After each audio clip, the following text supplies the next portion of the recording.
Alright, it is boss time. This is the Helmaroc King.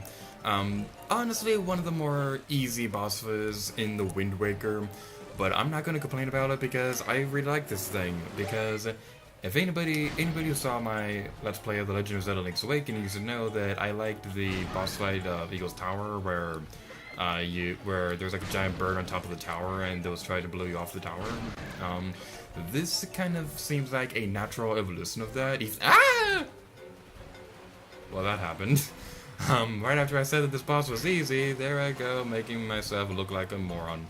But anyway, as I was trying to say, what I was trying to say was that this seems like a natural, even if it wasn't intentional, this seems like a natural evolution of that boss from Eagle's Tower, and I really like it. It's awesome.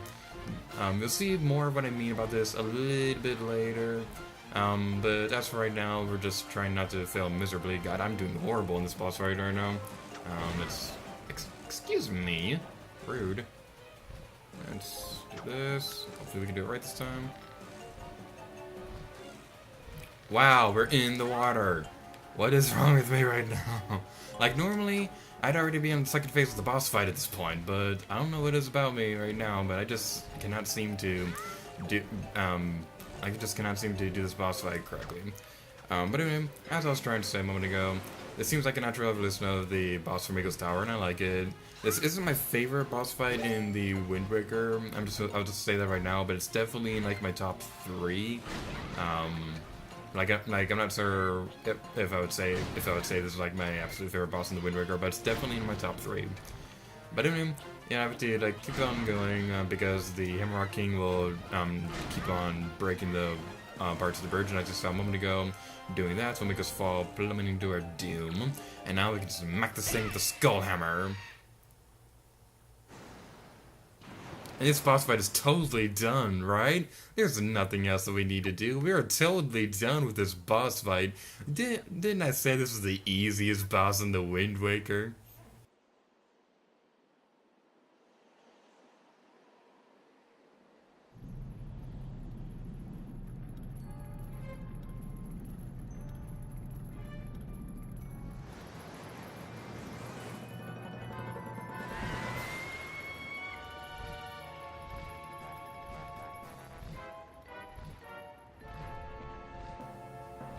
Jeez, those are a lot of feathers on screen. Alright, now we're in the second phase of the boss fight. This may be a little bit trickier if you don't know what you're doing, but if you have skills like me, then you shall be fine. Watch out for his attacks. He'll go slamming onto the ground with that, because that can do damage, because, well, it's an attack. He'll fly over towards you. What we can do is that I think you have to throw the whip it. Nope, that's not right. You have to use the skull hammer on him when he slams his head on the ground. It has to be like you have to slam it onto the ground for it to do anything. I think hitting him on the side of the head, it can do damage, but it doesn't do as much damage as slamming it on the ground, and you'll see why in a moment. So, come on, let's do this. Alright. And boom! Eventually the mask will crack, and then we'll get into the next phase of the battle. It's going to be flying around the battle, and this is what I especially mean when I say this feels like a natural evolution of the boss of the Eagle's Tower in Link's Awakening, because now we're on top of a huge tower with a bird flying around with Doom on the edges of the tower, and it's going to be flying and sweeping in from the air and attacking us. I just really love this battle because it reminds me of Link's Awakening, and Link's Awakening is no doubt my favorite Zelda game ever. Alright, Helmaroc King. Also, one thing I would like to say right now is that something Ray pointed out in a previous episode of this game was that the stars in the background are real-life constellations, which is why you can see like the red star off in the background over there. I really like that. It's really cool. It's a nice little detail.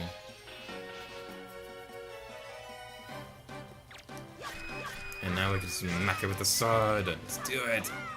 What I especially love is that the remains of the mask will stay there forever. It's really cool, and I really like it. And this also, again, reminds me of the battle of the Eagle battle in Link's Awakening. I think his name was Evil Eagle. I might be wrong by that, so if I am, I put a caption on the screen here. But I highly doubt I'm wrong about that because I know everything about Link's Awakening. Okay, let's attack it again. But as I was saying, the reason why that attack reminded me of it was because it was like using its wings to try to push us around. Now, even if it's just trying to push us into Spike, that would do damage to us. But Link's Awakening, the Evil Eagle, would use a wind attack to blow us off the tower. If that happened, you'd have to start the entire battle all over again because its health would regenerate whenever that would happen. But this also reminds me of the Wingull battle from Captain Toad Treasure Tracker, which I really like that fight because Wingull is awesome and Captain Toad Treasure Tracker is an awesome game. And if you haven't seen the Let's Play already, go check it out because, well, you don't have to if you don't want to, but I'm just saying that I personally consider that to be one of my better Let's Plays that I've made. And I'm gonna confess something right now. This being a Let's Play that I was going to be doing after Captain Toad Treasure Tracker, the similarities between Wingull and the Helmaroc King were intentional with that because I wanted to talk about the similarities between the two characters within a sort of time frame because I really liked the Wingull battle and I wanted to Let's Play that game first, and I knew that.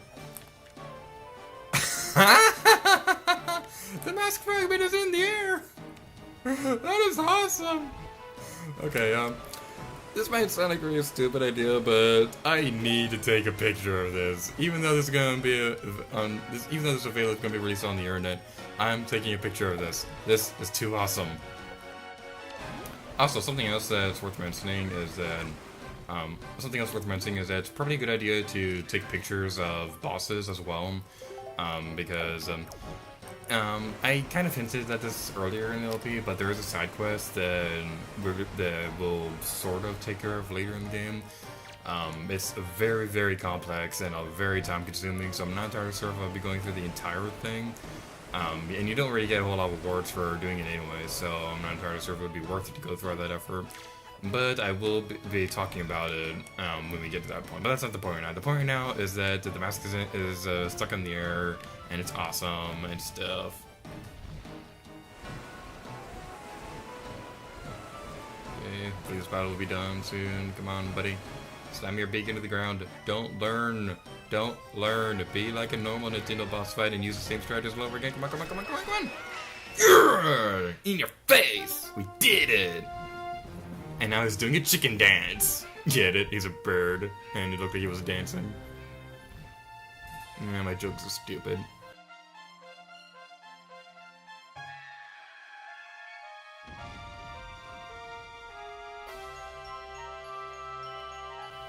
And we stole his heart. We're a monster.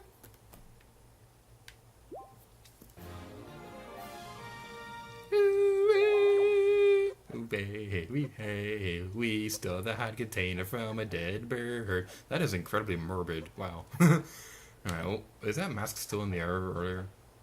It's no longer in the air. I'm sad now. Sadness. Depressing. But anyway, now we can go inside here, and I think somewhere around here, it might be inside, but somewhere on the boat on top of the Forsaken Fortress is a Sika symbol. Actually, this is it right now. It is the symbol of the Sika, however you pronounce it, from Ocarina of Time. So that's like a nice little Easter egg.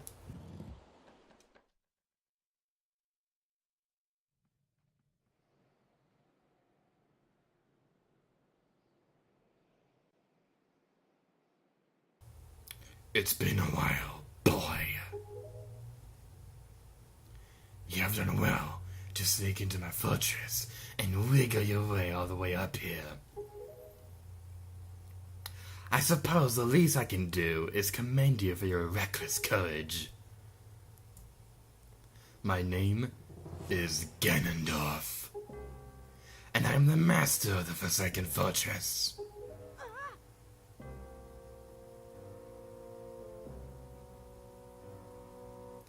By the way, boy, when you drew that sword of yours out of its pedestal, did you by chance notice how all of the monsters frozen in time down there suddenly began stirring again? Do you understand precisely what that means? I highly doubt you do. Foolish child, While that sword is indeed the blade of evil's bane, at the same time, it has long played another role. You see, it is also a sort of key, a most wretched little key that's kept the seal on me and my magic intact. But withdrawing the blade, you have broken that seal.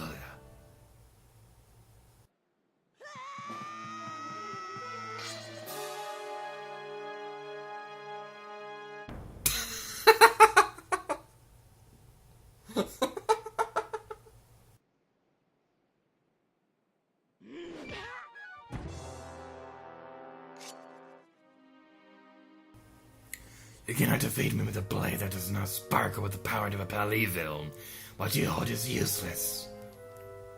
Go back to the wood below and tell that to the pathetic fools who made this blade. Its power is gone and its edges are dull.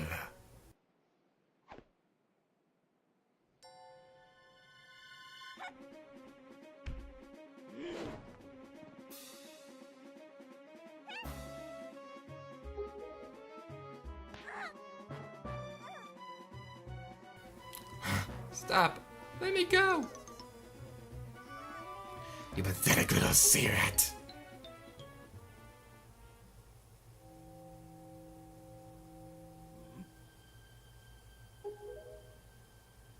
My traverse of power is resonating. Ha! At long last I have found you, Princess Zelda. What? What are you talking about? I don't know any Zelda. Avoiding ignorance will gain you nothing. Tell me, if you're not Zelda, then why do you have this fragment of the Triforce?